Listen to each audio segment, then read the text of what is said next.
Welcome back, everybody. Today we're doing a deep dive into Think and Grow Rich by Napoleon Hill. Yeah. It's one of those books you always hear about, right? Mm-hmm. A classic. Definitely a classic. But let's be honest, it's not the easiest read. It's a little dense.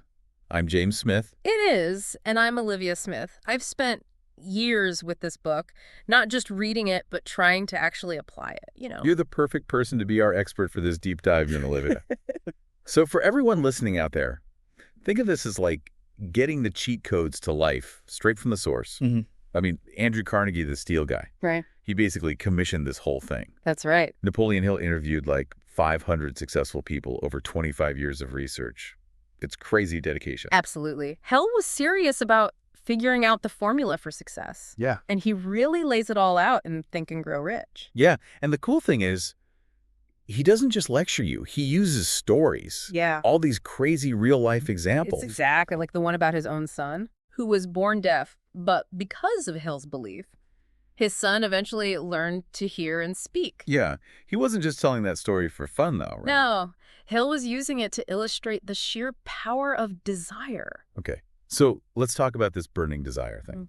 It's the foundation of the book, right? It is. It's where everything starts. But what does it actually mean? It's more than just wanting something a lot, right? Yeah. It's got to be deeper than that. It's a desire that consumes you. Yeah. It takes over. That makes sense. Like there's this story Hill tells about a little girl who seemingly used mental power to whip his uncle. Wow. Now, whether or not you believe that literally happened, the point Hill was making is that the mind, when focused with incredible intensity, can create some pretty unbelievable results. That's pretty wild.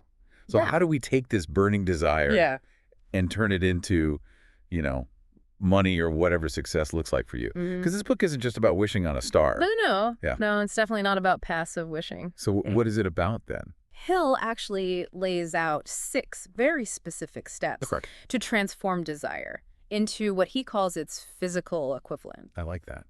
What's the first step? First, you have to write down what you want, not just think about it. Really put it down on paper. Write it down. Make it real. Okay. Then what? Then you need a plan, a deadline. And you have to be clear about what you're willing to give up to reach that goal. This is where it gets a little trippy for me. He talks about auto-suggestion. Is that like self-hypnosis or something? It's kind of similar, but it's more about consistently feeding your subconscious mind the thoughts and beliefs that you want to become your reality. So like if my goal was to be a successful entrepreneur, Yeah. I wouldn't go around telling myself I'm not good enough or I'm going to fail. Exactly. You'd be setting yourself up for failure before you even begin. Right. You'd be sabotaging yourself. Exactly. It's about replacing those negative thoughts with positive affirmations. Oh, I'm basically rewiring my brain to think in a way that supports my goals. Yeah, it's about aligning your subconscious mind with your conscious goals. Okay. So let's say you've got your burning desire. You're working on the auto-suggestion piece. What's next? Then Hill brings in imagination. Okay. He calls it the workshop of the mind. What does he mean by that? It's where you take that burning desire and start building it into something tangible.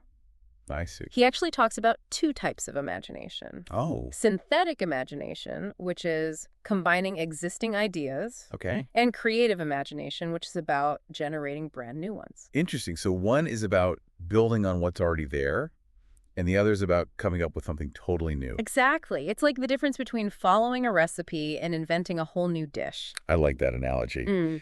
And Hill has some pretty crazy examples to illustrate this. Oh, yeah. Some really good ones. Like the story of the old kettle. Yes.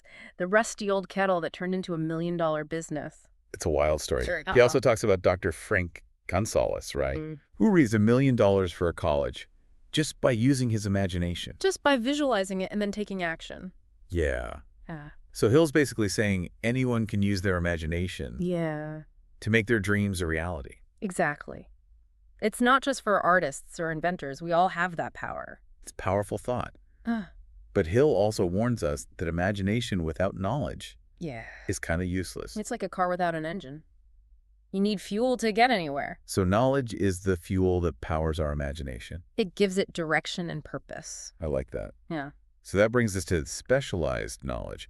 So Hill's making a distinction here, right? It's not just about knowing a bunch of random stuff. Yeah. It's about having the right knowledge. Right. He calls it specialized knowledge. Okay. And he argues that that's the real key to unlocking riches. And he uses some pretty convincing examples to back that up, Oh, he does. like Thomas Edison and Henry Ford. Those are great examples. Super successful.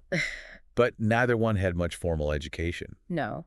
They were both more focused on mastering specific areas of knowledge. Exactly. Which reminds me of that story in the book about the grocery store salesman during the Depression. Oh, yeah. Everyone else is struggling. Right. Right. Mm-hmm. But he uses his bookkeeping skills Smart. to start a successful business. Yeah. He saw an opportunity and he had the specialized knowledge to capitalize on it. Exactly. So Hill's basically saying, don't underestimate the power of becoming an expert in your field. That's a big takeaway, for sure. And he also stresses the importance of continuous learning. Absolutely. It's not like you learn one thing and you're done. You're never really done learning. Right. It's about always seeking out new knowledge, Yeah. refining your skills, and staying ahead of the curve. Okay. Now, for one of the coolest concepts in the book, Mm-hmm. and maybe one that's kind of hard to wrap your head around, Which one is that? the mastermind principle. Ah, yes. That's a good one. What exactly is a mastermind and how does it work? Well, think of it like a superpower Okay. that you unlock through collaboration. I like that. It's about forming a group of like-minded people, individuals who share your vision and are committed to helping each other succeed. So it's more than just networking. Way more. It's about a deeper level of synergy and support. Okay. So it's not just about what you know, it's also about who you know. That's a big part of it. Hill believed that the combined energy and intelligence of a mastermind group could achieve far more than any individual could alone. Makes sense. He uses the example of Henry Ford's inner circle, Oh, yeah. Thomas Edison, Harvey Firestone, and others. A pretty impressive group. Right. They bounced ideas off each other, challenged each other, and supported each other's growth. So it's about finding your tribe, people who get you and want to see you win. Exactly. And Hill warns against just surrounding yourself with yes people. Oh, why is that? You need people who will challenge you, push you out of your comfort zone. To help you grow. To help you grow, exactly. Now, for a concept that might raise some eyebrows, Which one's that? sex transmutation. Ah, yes. That one. Hill was writing in a different time. He was. But this idea is still relevant today. Right. It's just often misunderstood. How so? Well, it's not what people might initially think. It's not about suppressing sexual energy. Right. It's about redirecting it. Oh, I see. Hill believed that this primal force could be harnessed and channeled into creative and productive pursuits. So instead of letting that energy consume you, you use it as fuel for your ambitions. Exactly. It's about mastering your impulses and using that energy to drive you towards your goals. That's a really interesting way to look at it. Yeah. Okay, let's move on to another important concept. Persistence. Yes. Persistence is key. Hill actually calls it the indomitable quality. It's a powerful word. It sounds pretty intense. He wasn't exaggerating. So persistence is really that important. Hill believed it was absolutely essential for overcoming obstacles and achieving lasting success. He tells the stories of Fannie Hurst and Kate Smith. Who are they? They both faced rejection after rejection before finally finding success on Broadway. Wow. Their persistence was ultimately what made the difference. So it's not just about working hard. Yeah. It's about refusing to give up, even when things get tough. Even when it seems impossible, that's the real test. But how do you cultivate that kind of persistence? Well, Hill outlines 7 steps. 7 steps. Strengthening your desire, developing self-reliance, having definite plans, acquiring accurate knowledge, seeking cooperation, strengthening willpower, and forming positive habits. So it's about building a solid foundation It is. It's a holistic approach. of mental and emotional strength. Exactly. One that allows you to weather any storm. I like that persistence isn't just about gritting your teeth and pushing through. No, it's about developing the inner resources to stay the course. Even when you feel like giving up. Exactly. Okay, and of course we can't talk about success without talking about fear. All right. Fear's a big one. Hill actually identifies 6 ghosts of fear that he says hold people back. The 6 ghosts of fear, what are they? Poverty, criticism, ill health, loss of love, old age, and death. Whoa, that's a pretty heavy list. It is. How do we deal with those fears? Especially when they feel so real and overwhelming. Well, Hill argues that fear is often based on illusion and that we have the power to overcome it. So it's not about pretending fear doesn't exist. No, it's about facing it head on. and refusing to let it control us. So how do we do that? Hill emphasizes the importance of making firm decisions, developing courage, and focusing on positive thoughts. So it's about taking control. Exactly. It's about choosing courage over fear. I like that Hill believed that courage isn't the absence of fear. It's the willingness to act despite it. That's a good distinction. And he offers specific strategies for neutralizing each of the 6 fears. He does, which is really helpful because it gives readers a plan of attack for overcoming their own personal anxieties. That's really valuable. Okay.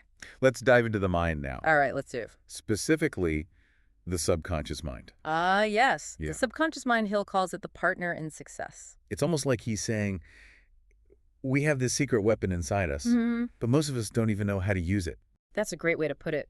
Hill believed that the subconscious mind is incredibly powerful I could see that. and that it plays a key role in turning our desires into reality.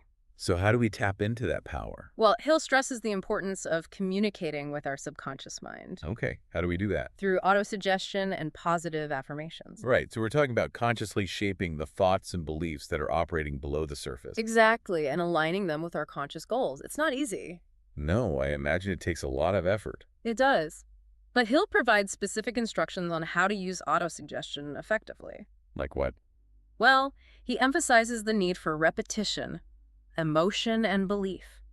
He also stresses the importance of guarding our subconscious minds from negative influences, That makes sense. protecting them from fear, doubt, and limiting beliefs. So it's almost like we're training our subconscious mind Yes, to work for us instead of against us. exactly. Hill believed that we have far more control over our thoughts and beliefs than we realize, and that by mastering our subconscious mind, We can unlock incredible potential. that's pretty powerful. Now, for a concept that might sound a little out there, Okay, what is it? Hill talks about the brain being a broadcasting and receiving station for thoughts. Oh, yeah.